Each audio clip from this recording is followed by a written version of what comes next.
Is Stumpy, an unassuming little tree that's become a national sensation. Our jwang helps us say goodbye.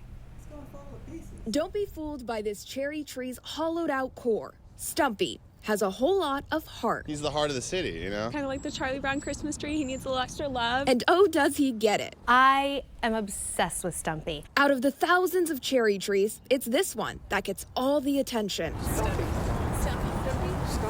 I think people feel a connection to Stumpy because there's a uniqueness, a difference about it. It's like an icon. But if you think this story is just about a famous cherry tree, you don't quite know Stumpy. Twice a day, rising sea levels flood this area along the tidal basin, drowning the trees, many of them unable to bloom at all.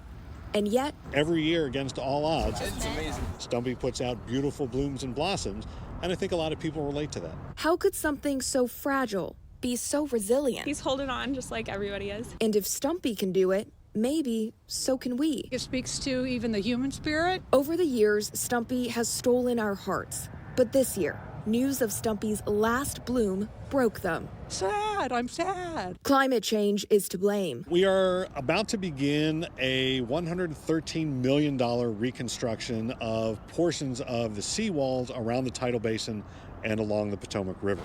The Park Service will be removing more than 150 cherry trees as part of that work. And Stumpy is on the chopping block. People think, well, trees need water, but there can be too much of a good thing.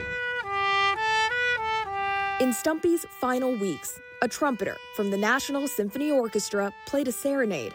The racing presidents came to say goodbye, while the rest of us raced against time to do the same. People have memorialized him. Someone left flowers, another a bottle of Maker's Mark for a tree that certainly made his. I know it has to happen. Day before yesterday, he was underwater halfway. Long term, this is far more beneficial. Trees will be healthier and stronger. Because all the removed trees will turn to mulch, protecting the others from foot traffic. As that mulch breaks down, it becomes soil. And that soil nourishes all of the living trees for generations to come. Including the hundreds of new cherry trees that will be replanted. The National Arboretum will also be taking Stumpy's clippings, propagate genetic matches, and replant those trees around the tidal basin. Stumpy will live on in the National Mall, not only in our memories, but actually physically in the ground. It's a full circle moment. It is the circle of life. He's so relatable. We're always focusing on, things that are perfect. And I hope that this is one of those things that more people kind of start to embrace differences. So long, Stumpy. Thanks for the memories and the lessons we won't forget. At the tidal basin, Joy Wang, 7 News.